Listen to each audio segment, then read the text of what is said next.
नमस्कार, हमारा नाम है समरीन और आपने देखना शुरू कर दिया है लाइव सिटीज। देखिए, आपने देखा है कि बीते दिन रातों रात मुख्यमंत्री नीतीश कुमार ने एक बड़ा फैसला लिया है।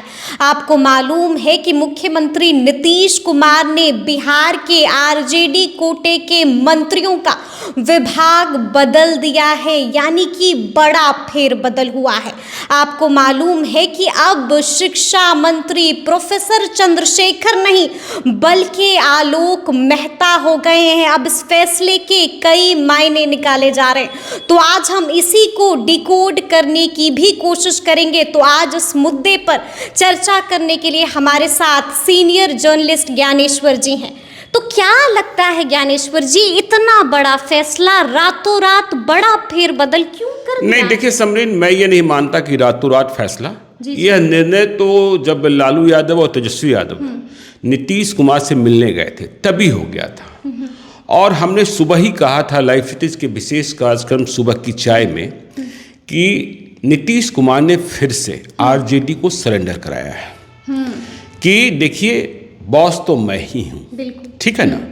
तो आपने जो आज दिन में किसी कार्यक्रम में कहा बॉस इज बैक, तो देखिए नीतीश कुमार जब भी मुख्यमंत्री रहे हैं, आपको यह बात समझने की जरूरत है कि नरेंद्र मोदी और नीतीश कुमार में कई समानताएं हैं।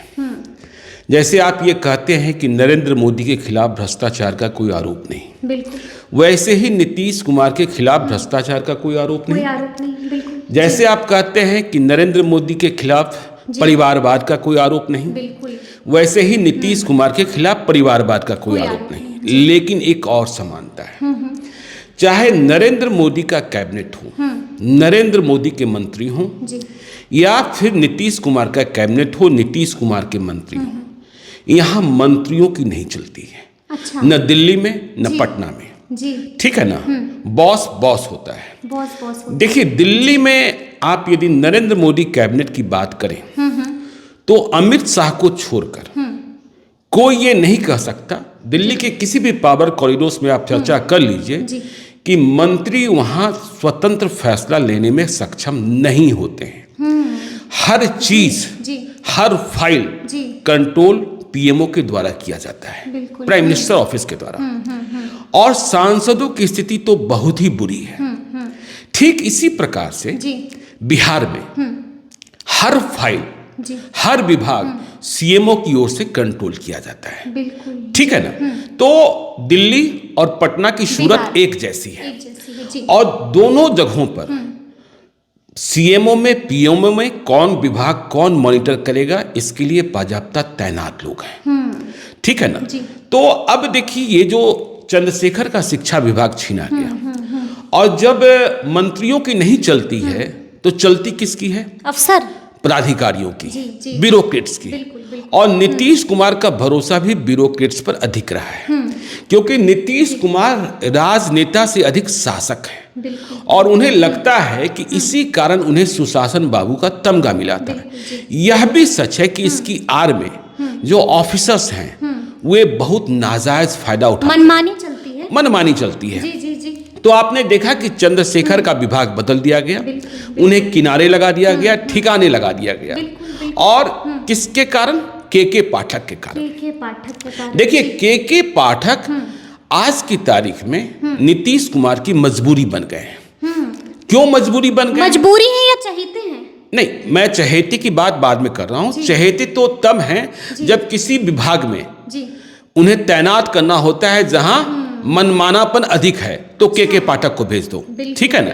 लेकिन आज शिक्षा विभाग में उन्होंने जो काम किया है वे जनता के हीरो बने हुए हैं।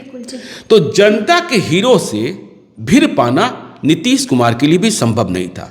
जब वे छुट्टी पर गए, देखिए सारी जगह खबरें चलती रही कि नीतीश कुमार ने मनाया। देखिए नीतीश कुमार ऐसे मामलों में कम ही पड़ते हैं। नीतीश कुमार के प्रधान सचिव हैं, जो बिहार के मुख्य सचिव हैं, दीपक कुमार, मुख्य सचिव हैं आमिर सुबहानी, ठीक है ना। तो आमिर सुबहानी और दीपक कुमार, इन्हीं दोनों ने के पाठक से बातचीत की थी। और सच कहें तो आज बिहार को दीपक कुमार, जो मुख्यमंत्री के प्रधान सचिव हैं, वे ही चला रहे हैं। तो देखिए के पाठक के कारण एक आईएएस जीता और मंत्री हारा, ठीक है ना। जबकि पॉलिटिकल सिस्टम में कहा जाता है, जब मंसूरी में लोगों की ट्रेनिंग होती है कि आपको मंत्रियों की बात सुननी होगी, ठीक है ना। सुशील कुमार मोदी, आपको याद होगा, पिछले दिनों कह रहे थे मंत्री मंत्री होता है, लेकिन ऐसी बात नहीं है। और ये पहला मसला नहीं है। देखिए, के पाठक इसके पहले एक्साइज डिपार्टमेंट में, तो एक्साइज डिपार्टमेंट में जब हुए थे तो वहां भी फैसला वे क्या कर रहे थे, लेकिन वहां मंत्री से अनबन इसलिए नहीं हुई कि उनके मंत्री सुनील कुमार भी पुराने ब्यूरोक्रेट्स थे। सुनील कुमार आईपीएस पुराने डीजी थे, ठीक है ना। तो दोनों की मेंटेलिटी बिल्कुल वेवलेंथ मिलता था, इसलिए दोनों एक दूसरे के से एडजस्टमेंट हो जाता था। लेकिन यहाँ चंद्रशेखर अपनी मर्जी चलाना चाहते थे और वे ऐसी बातें भी कह दिया करते थे जो राज्य सरकार को, नीतीश कुमार को भी सूट नहीं कर रही थी। और देखिए, ये के पाठक और शिक्षा मंत्री चंद्रशेखर का उदाहरण पहला नहीं है। यह आरजेडी के कोटे का मंत्री है, बिहार में सियासी तूफान, इसलिए यह बात ज्यादा बन गई, ज्यादा आगे बढ़ गई। देखिए, नीतीश कुमार के पिछले कार्यकाल में, जो 2015 से 2020 का कार्यकाल था, चंचल कुमार उनके प्रधान सचिव हुआ करते थे। बहुत ही पावरफुल ब्यूरोक्रेट्स थे, जैसे आज दीपक कुमार हैं, उनसे कमतर नहीं थे। और वे ही भवन निर्माण विभाग के प्रधान सचिव भी हुआ करते थे। महेश्वर हजारी मंत्री थे, जेडीयू के ही मंत्री थे, जो इन दिनों बिहार विधानसभा के उपाध्यक्ष हैं। तो महेश्वर हजारी की कोई बात चंचल कुमार नहीं सुनते थे। देखिए, महेश्वर हजारी को लोग जानते हैं। महेश्वर हजारी जब भी विधानसभा और विधान परिषद में बैठते हैं तो वे अपना दर्द बयां करते हैं।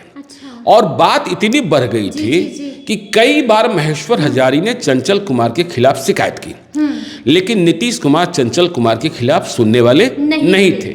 महेश्वर हजारी की यह शिकायत होती थी कि जब वे कार्यालय कक्ष में 15-15 दिनों तक रहते हैं, लगातार रहते हैं, तब उनके समक्ष कोई संचिका उपस्थापित नहीं कराई जाती है। और जैसे ही वे एक दिन के लिए निकलते हैं तो यह लिखकर कि माननीय मंत्री क्षेत्र भ्रमण पर हैं, संचिका सीधे मुख्यमंत्री के यहाँ उपस्थापित करा दी जाती थी। ठीक है ना।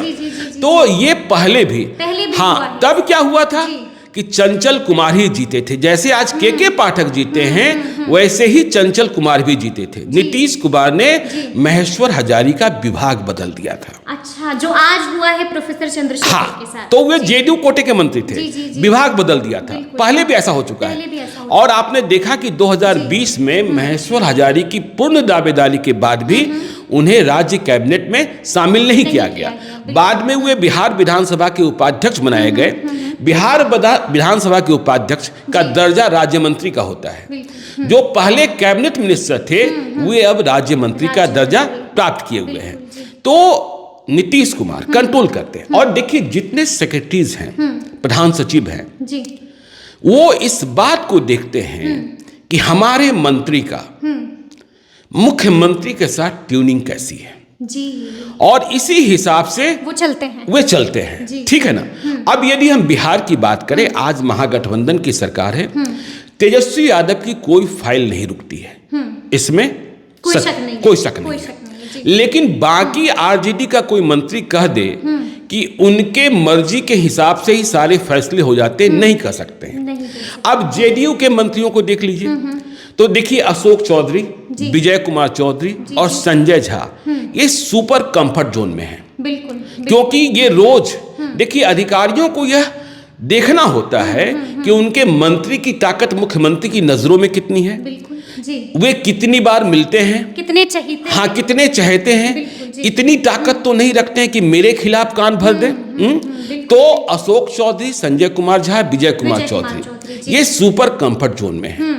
श्रवण कुमार भी देखिए, मुख्यमंत्री की पार्टी में मुख्यमंत्री जो शाम में रोज बैठते हैं, वहां भले नियमित रूप से नहीं जाते हों, लेकिन श्रवण कुमार का भी अपने विभाग में चलता है। ठीक है ना।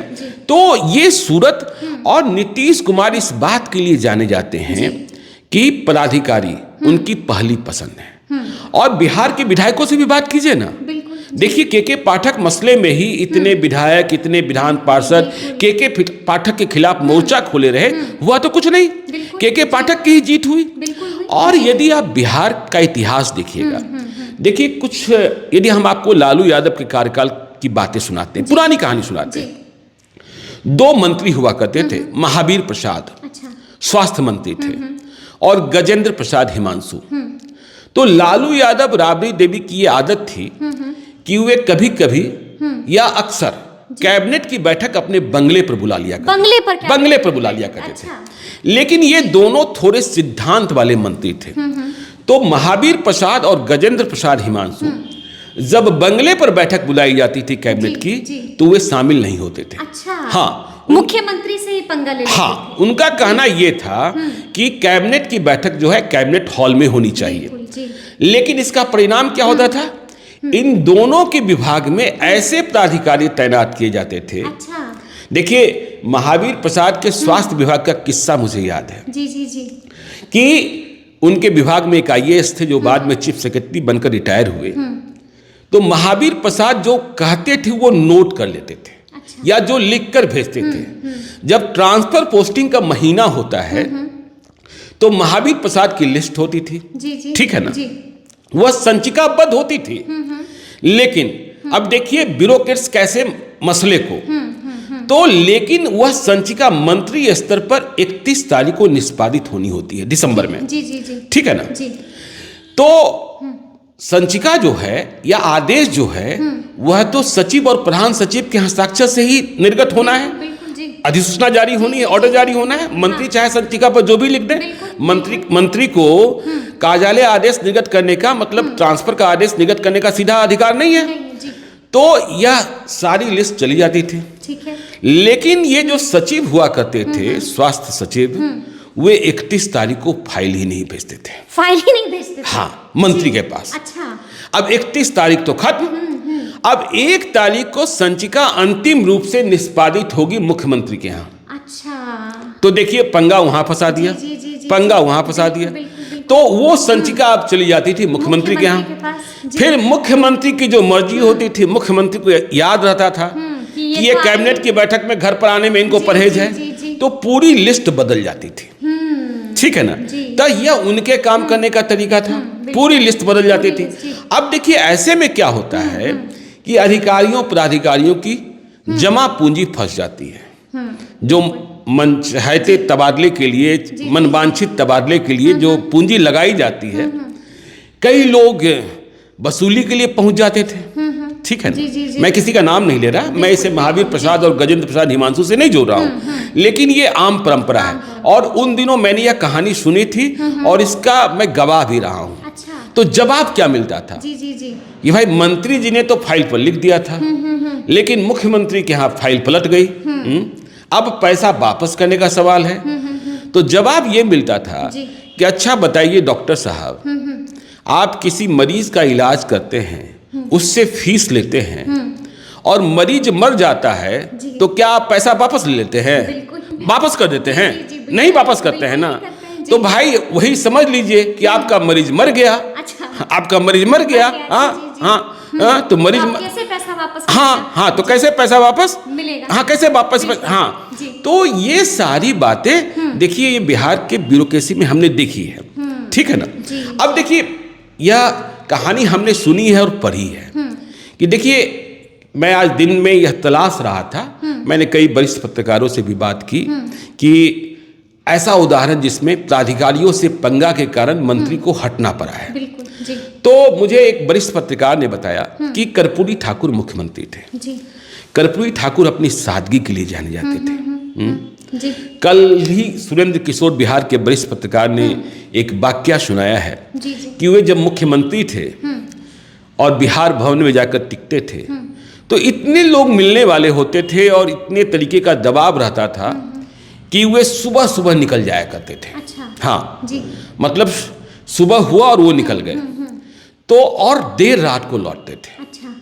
तो एक रात जब वे लौटे तो उन्होंने देखा कि एक विधायक जी उनके ही बेड पर सोए हुए हैं। उनके ही बेड पर सोए, हाँ, मुख्यमंत्री के बेड पर। लेकिन कर्पूरी ठाकुर इतने सरल और सहज थे कि उन्होंने अपने बेड पर सोए हुए विधायक को नहीं उठाया। अच्छा, ठीक है ना जी। और वे जमीन पर लेट गए। जमीन पर लेट गए? बिहार का मुख्यमंत्री जमीन पर लेट गए। जी। और वे जमीन पर ही लेटे रहे। कमरे में बत्ती गुल थी, लोग सोने के वक्त कर ही देते हैं। जी।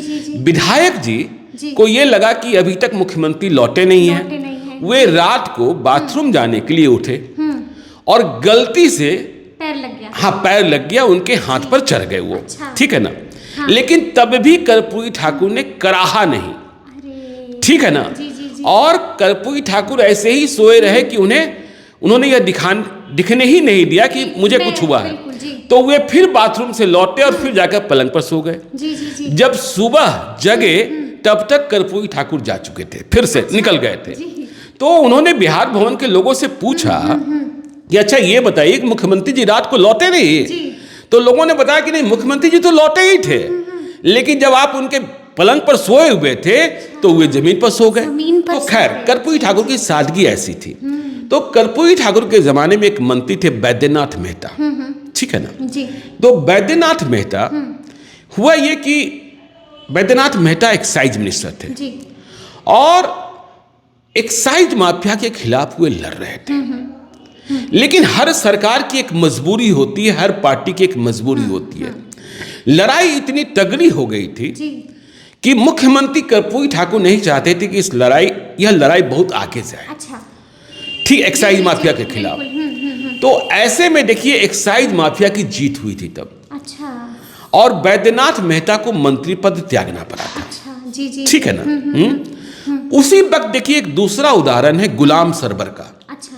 गुलाम सरवर बाद में बिहार विधानसभा के अध्यक्ष भी हुए।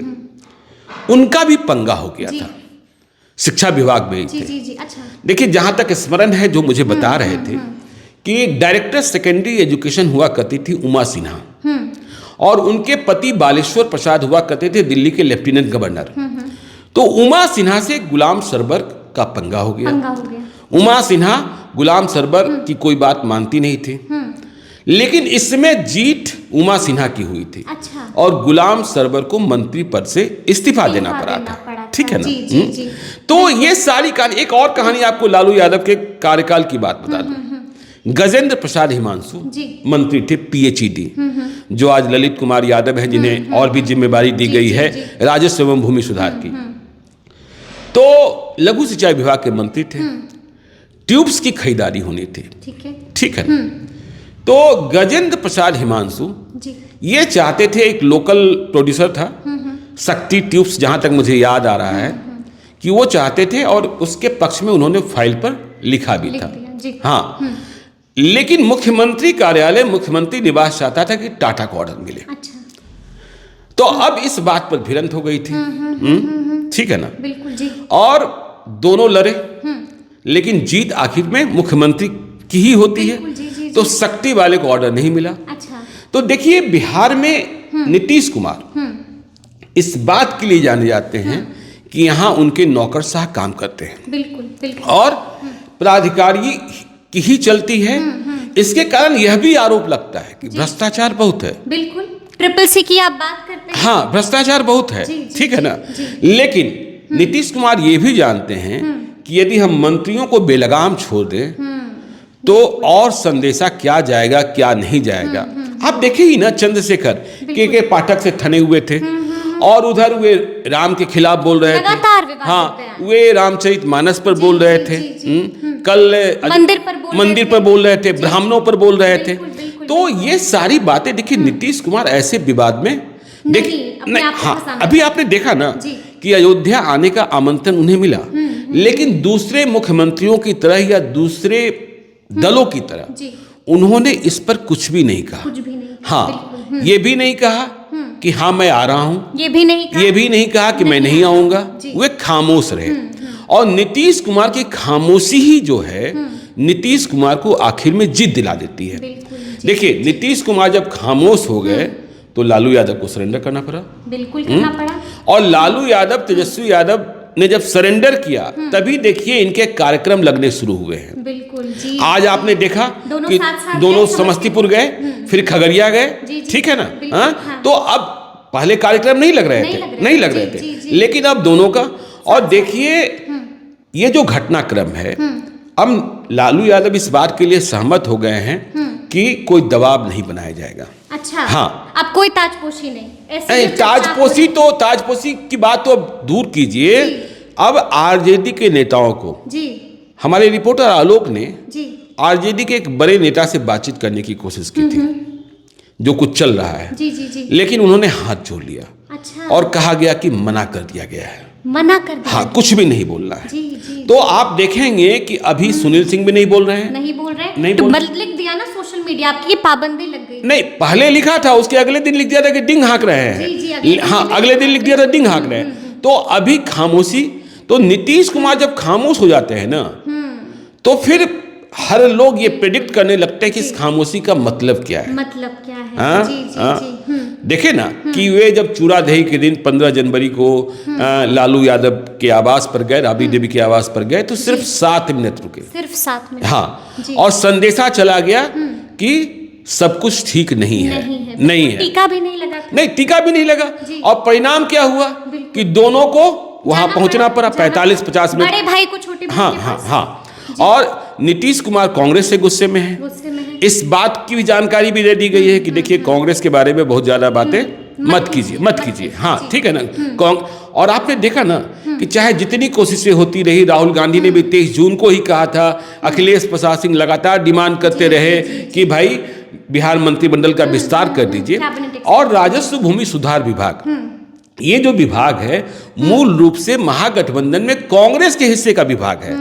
कि जब याद कीजिए 2015 में सरकार बनी थी, तो डॉक्टर मदन मोहन झा इस विभाग के मंत्री बने थे। और ये एक ऐसा विभाग है, काजल की कोठरी है। अच्छा, हाँ, माला माल कर देते हैं। नहीं, माला माल तो छोड़ दीजिए, विवादों में भी देखिए। हाँ, देखिए, अब बीजेपी के 2 मंत्री तो फंस चुके हैं, एक बांका वाले, जी, जी, जी, ठीक है ना, जी। दूसरे जब रामसूरत राय बने, हाँ, वे भी। और देखिए, आलोक मेहता ही जब ट्रांसफर पोस्टिंग का वक्त था, ट्रांसफर पोस्टिंग की लिस्ट जारी हुई और मुख्यमंत्री नीतीश कुमार को निरस्त करना पड़ा। तो ये विभाग काजल की कोठरी है, और इस विभाग से निकल पाना, आसानी से निकल पाना, डॉक्टर मदन मोहन झा निकल गए थे, कांग्रेस वाले। उनकी चालाकी के बारे में भी लोगों ने एक बात बताई, जो आपको हम बताते हैं कि जब ट्रांसफर पोस्टिंग की लिस्ट, बाकी जो मंत्री फंसे, उन्होंने अपनी मर्जी से लिस्ट तैयार की और अपनी तारीख में आदेश निर्गत करा दिया था। आदेश मदन मोहन झा को भी निर्गत करना था। अच्छा। वे कर सकते थे 31 तारीख के पहले, या जो महीना जून का होता है उस जून। लेकिन वे आदेश निर्गत करने के पहले उस संचिका को लेकर, जिसकी जरूरत नहीं थी, मुख्यमंत्री नीतीश कुमार के पास पहुंच गए थे। अच्छा, हाँ, और नीतीश कुमार को कहा कि सर, इसे आप देख लीजिए, जो आप कहेंगे वही होगा। अच्छा। उस तारीख को नीतीश कुमार के निर्देश की जरूरत नहीं थी। हाँ, नीतीश कुमार ने मदन मोहन झा को कहा कि नहीं, आपने जो किया होगा वो ठीक ही होगा, समझे ना, आप कर दीजिए। लेकिन उन्होंने कहा कि नहीं, मैं नहीं करूंगा, आप देख लीजिए। तो नीतीश कुमार ने सरसरी निगाह से देखा और फिर कहा कि आदेश निर्गत कर दीजिए। आदेश निर्गत हो गया था और कोई विवाद नहीं हुआ था, क्योंकि वो संचिका पहले ही लेकर चले गए थे। तो ये भी समझदारी, ये कॉन्फिडेंस लेवल की बात होती है, ठीक है ना। तो इसलिए देखिए, ये जो बिहार है ना, जो आपने आज दिन में कहा ना कि बॉस इज बैक, तो और अशोक चौधरी का वह बयान भी याद कीजिए, टाइगर जिंदा है। तो नीतीश कुमार आज से जिलों में निकलना शुरू किए हैं, बड़े बड़े विज्ञापन जारी हो रहे हैं, और उसमें भी तेजस्वी यादव की तस्वीर नहीं। देखिए, कल किसी अखबार में, शायद दैनिक जागरण या दैनिक भास्कर, मुझे याद नहीं है, स्वास्थ्य विभाग की उपलब्धियों 2005 के पहले का भी स्मरण कराया गया कि तब क्या था और अब क्या है। हाँ, तो नीतीश, तो 2005 के पहले कौन थे? लालू यादव। हाँ, तो अब देखिए, इन सारी बातों पर भी आरजेडी को खामोश रहना होगा, क्रेडिट नहीं मांगना होगा, क्योंकि देखिए, नीतीश कुमार मानते हैं मेरा चेहरा है, तभी यहाँ बिहार में महागठबंधन को जीत मिलती है, या फिर एनडीए को, या फिर एनडीए को। हाँ, तो ये सारी बातें, ये कहानी आपको मैंने बिहार की राजनीति को समझाने के लिए बताई, बिहार की सियासत और बिहार की ब्यूरोक्रेसी को भी समझने के लिए। जी। तो सुना आपने क्या कुछ कहा है। देखिए, तफसील से हम लोगों ने बातचीत की है और इस पूरे मामले को डिकोड करने की कोशिश भी की है। हमने आपको वो पुराने किस्से भी सुनाए हैं, जहां पर एक बार फिर से मंत्री नहीं बल्कि एक ब्यूरोक्रेट की जीत हुई थी। तो ये पूरी बातचीत आपको कैसी लगी है, कमेंट करके हमें में ज़रूर बताइएगा। तो इस तरह के तमाम अपडेट्स के लिए ऐसे ही हमारे साथ बने रहिएगा और देखते रहिएगा लाइव सिटीज़। बहुत शुक्रिया। धन्यवाद।